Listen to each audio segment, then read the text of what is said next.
Eu sou Thales Faria, publisher do Portal IG. Resolvi entrevistar o Laguna, repórter de esportes, porque ele escreveu uma bela matéria, que está hoje no ar, sobre os 40 anos da luta entre George Foreman e Cassius Clay, o Muhammad Ali. E eu tinha 17 anos nessa época, assisti essa luta e eu acho que é a luta mais memorável, a maior luta de boxe que já houve na história, na minha opinião. Eu não sei se você partilha disso. Não, concordo. Eu acho que é o maior evento individual do boxe na história, essa luta. Eu assisti também, apesar de muita gente achar que eu não tinha idade para isso, mas eu tinha 10 anos na época. Tive que pedir para meu pai poder dormir um pouco mais tarde, porque a luta era na madrugada lá no Zaire, atual República do Congo. E aqui no Brasil começou por volta de 11 horas, 11h30, meia-noite. Mas foi um espetáculo fantástico, né? Na época, para mim, eu era fã do Ali.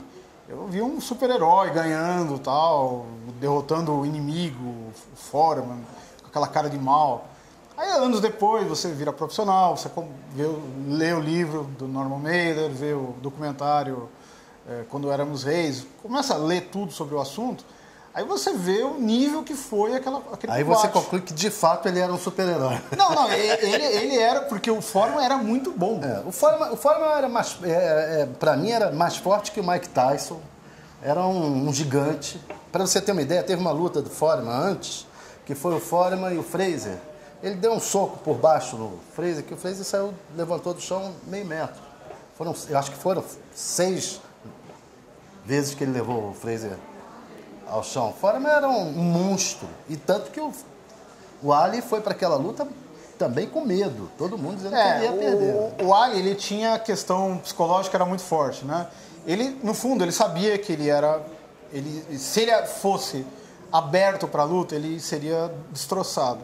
Ele ganhou a luta no psicológico.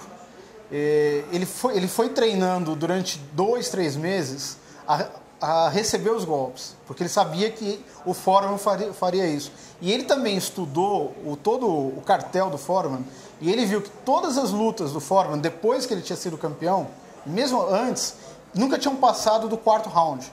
Ou seja, ele não teria fôlego para uma luta longa. Naquele tempo, as disputas de título eram de 15 assaltos. Né? Quer dizer, ele achava que não teria fôlego, porque não se sabia, né? Porque o Foreman nunca tinha sido testado. O Foreman tinha sido campeão olímpico em 68, o boxe amador é com 5 rounds, depois passa o profissional. E sempre ele nocauteava no primeiro, segundo, terceiro. Acho que o Ken ele derrotou no 2º round. Então, todas as lutas. E o Ali sabia disso. Ele fez uma preparação muito boa para saber receber os golpes e aí cansou o Foreman. E o engraçado que eu tinha na minha mente, que tinha sido um massacre.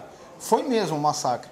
Mas, conforme o jornalista Newton Campos, que eu entrevistei também nessa matéria, ele me relatou que no 7º assalto, o Ali quase ganhou. E eu estava vendo o vídeo, revendo o vídeo agora para essa reportagem, e realmente o Ali deixou o Foreman meio grogue no 7º assalto. O Foreman foi salvo pelo gongo. E quando ele acertou o golpe, o Foreman bambeou, só que aí soou o gongo, acabou o assalto. No 8º, o Foreman, já cansado, já desgastado, tentou encurtar a distância, só que não se protegeu bem. Aí o Ali aproveitou e deu uma sequência de 4 golpes, um seguido do outro, levou o Foreman à lona. O Ali, Cassius Clay, mais do que o maior lutador de boxe de todos os tempos, um artista da luta, ele era um cara que enfrentou os Estados Unidos, o racismo americano, numa época terrível. Ele foi ameaçado de morte. Sim.